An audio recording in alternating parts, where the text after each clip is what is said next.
आप, मैं, हम सभी ने अपने जीवन में कभी न कभी उपवास या व्रत रखे हैं। लेकिन क्या आप सभी जानते हैं कि उपवास या व्रत क्यों रखा जाता है? उपवास और व्रत में क्या अंतर है? व्रत व उपवास के प्रकार क्या हैं? व व्रत और उपवास में किन किन नियमों का पालन करना चाहिए? अगर नहीं पता तो आज आप पूर्ण सत्य जान जाएंगे। बहुत से लोगों का मानना है कि व्रत व उपवास एक दूसरे के पर्यायवाची हैं, किंतु ऐसा नहीं है। व्रत का अर्थ किसी प्रकार का संकल्प अथवा निश्चय से है। यह निश्चय कुछ भी हो सकता है, जैसे एक दिन का भोजन ना करना, गरीबों की मदद करना, मौन रहना, या जैसे भीष्म पितामह ने लिया था भीष्म प्रतिज्ञा अर्थात विवाह ना करना।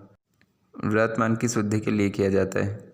हम अलग अलग धार्मिक अवसरों पर जैसे नवरात्रि, जन्माष्टमी, रामनवमी व शिवरात्रि आदि अनेक त्योहारों पर व्रत रखते हैं, जो कि ईश्वर के अलग अलग स्वरूपों को समर्पित होता है। अब हम ये जानेंगे कि व्रत कितने प्रकार के होते हैं। पहला, कायिक, जैसा कि नाम से ही स्पष्ट है। कायिक अर्थात काया, काया अर्थात शरीर।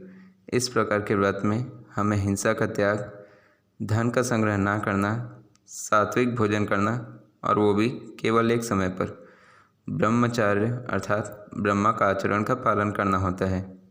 दूसरा, वाचिक अर्थात वाणी।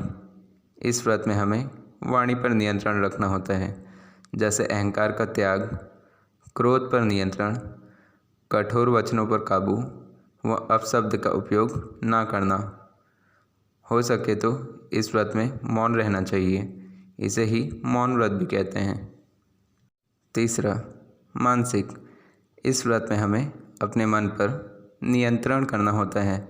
मानसिक व्रत सबसे कठिन व उत्तम भी होता है, क्योंकि इसमें आपको अपने मन अर्थात काम, क्रोध, लोभ, मोह, ईर्ष्या, द्वेष, अहंकार आदि विकारों पर नियंत्रण करना होता है और साथ ही साथ धार्मिक किताबों का अध्ययन व वैराग्य का भी पालन करना होता है।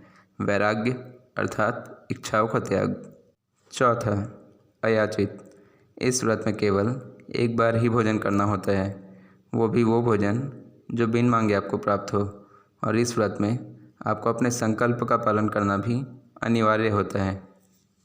जब भी हम ईश्वर के किसी भी स्वरूप को समर्पित व्रत धारण करते हैं, तो उन व्रत में इन चारों नियमों के पालन के साथ साथ व्रत जो आपने धारण किया हो उस व्रत के नियमों का पालन करना भी आवश्यक होता है। भले ही ये सत्य है कि ईश्वर भक्ति से प्रसन्न होते हैं, किंतु इसका यह अर्थ नहीं कि व्रत में आप भक्ति व श्रद्धा का तो पालन कर रहे हो, पर नियमों का नहीं। भक्ति व नियम दोनों ही अनिवार्य हैं और ये दोनों एक दूसरे को काटते नहीं हैं। भक्ति कभी भी नियमों को नहीं काटती। जो नियमों का पालन नहीं करते वह जिनमें भक्ति का और श्रद्धा का अभाव होता है, ऐसे व्रतधारी को उत्तम फलों की प्राप्ति नहीं होती और ना ही ऐसे व्रतधारी का व्रत ईश्वर को स्वीकार होता है। संकल्प, प्रण, प्रतिज्ञा, वचन, निश्चय आदि व्रत के ही पर्यायवाची शब्द हैं। अब बात करते हैं उपवास की। उपसमीपे यो वासो निजात्म परमात्मनोः उपवासः सविज्ञेयो न तु कायस्य शोषणम्। इस श्लोक में ही उपवास का अर्थ छिपा हुआ है। उप अर्थात समीप अर्थात पास में, तथा वास अर्थात निवास अर्थात आत्मा का परमात्मा के पास निवास ही उपवास कहलाता है। इसका अर्थ मृत्यु नहीं अर्थात ईश्वर के स्मरण से है। उपवास शरीर की शुद्धि का साधन है। उपवास में भोजन का त्याग किया जाता है, जबकि व्रत में मन, क्रम व वचन को काबू कर उन्हें शुद्ध किया जाता है।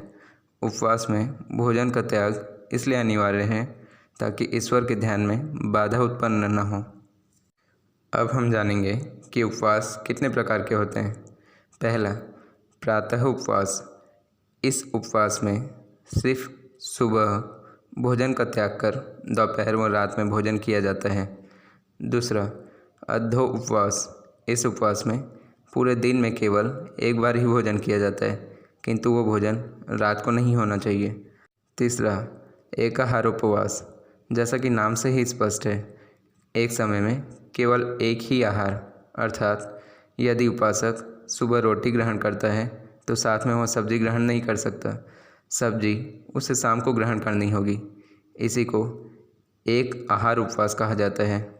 चौथा, रसोपवास। इस उपवास में केवल फलों व सब्जियों का रस अर्थात जूस पर ही आश्रित रहा जाता है। यहाँ तक दूध भी वर्जित होता है, अन्न व फल तो बिल्कुल ही नहीं। पांचवा, फलोपवास। कुछ दिनों तक फल व सब्जियों पर ही रहना फलोपवास कहलाता है। छठवां, दुग्धोपवास। इस उपवास में कुछ दिनों तक दिन में 3 से 4 बार दूध का ही सेवन किया जाता है। सातवां, तकोपवास। इसे मठकल्प भी कहते हैं। जिस भी पदार्थ का सेवन इस उपवास में किया जाए उसमें घी व खट्टा कम होना चाहिए। आठवां, पूर्णोपवास। बिल्कुल साफ़ सुथरे ताज़े पानी के अलावा कुछ और बिल्कुल न खाना या पीना पूर्णोपवास कहलाता है, अर्थात केवल पानी पर ही आश्रित रहना पूर्णोपवास कहलाता है। इस उपवास में उपवास संबंधित और भी नियमों का पालन करना होता है। नौवां, साप्ताहिक उपवास। पूरे सप्ताह में केवल एक पूर्ण उपवास नियम से करना साप्ताहिक उपवास कहलाता है। लघु उपवास। 3 से 7 दिनों के पूर्ण उपवास को लघु उपवास कहते हैं। कठोर उपवास। इस उपवास में पूर्णोपवास के सभी नियमों का पालन सख्ती से करना होता है।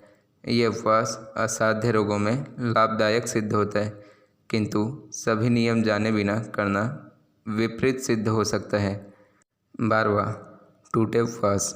इस उपवास में 2 से 7 दिनों तक पूर्णोपवास करने के बाद कुछ दिनों तक हल्के प्राकृतिक भोजन पर रहकर दोबारा उतने ही दिनों का उपवास करना होता है। 13वां, दीर्घ उपवास। दीर्घ उपवास में पूर्ण उपवास कई दिनों तक करना होता है। इसमें कोई निश्चित समय पहले से निर्धारित नहीं होता। यह उपवास 21 से 60 दिनों तक का भी हो सकता है। यह व्रत तभी तोड़ा जाता है जब स्वाभाविक भूख लगने लगे व शरीर के सभी विषैले पदार्थ समाप्त हो चुके हों। व्रत व उपवास का आध्यात्म के साथ संबंध होने के साथ साथ वैज्ञानिक तर्क भी हैं। व्रत व उपवास शरीर, मन व आत्मा की शुद्धि के लिए किया जाता है। व्रत और उपवास में सभी नियमों का पालन करना आवश्यक है और साथ ही साथ भक्ति व श्रद्धा भी होनी चाहिए। केवल कुछ हासिल करने की धारणा से धारण किया गया उपवास या व्रत सिद्ध नहीं होता। इसे सौदेबाजी कहते हैं, ना कि व्रत या उपवास। व्रत और उपवास निस्वार्थ भाव से होना चाहिए, तभी वह सिद्ध हो सकता है। ये बस सच है, जब हम व्रत व उपवास धारण करते हैं तो हमारे मन में कोई इच्छा हो सकती है जिसमें कुछ भी गलत नहीं, और वही इच्छा हम ईश्वर के सामने जाहिर कर ईश्वर से प्रार्थना करते हैं कि हमारी इच्छा पूर्ण करे। किंतु इच्छा होने के साथ साथ श्रद्धा व भक्ति का होना भी आवश्यक है, और साथ ही साथ व्रतधारी का व्रत के नियमों का पालन करना भी आवश्यक है। मैं बहुत से ऐसे लोगों को देखा हूँ जो व्रत तो करते हैं, लेकिन उनको व्रत के किसी भी नियम का पालन नहीं करना होता है और न ही उन्हें नियमों का पता होता है, जो कि सही नहीं है। उम्मीद करता हूँ आपको सही मार्गदर्शन मिला होगा। ओम नमो भगवते वासुदेवाय।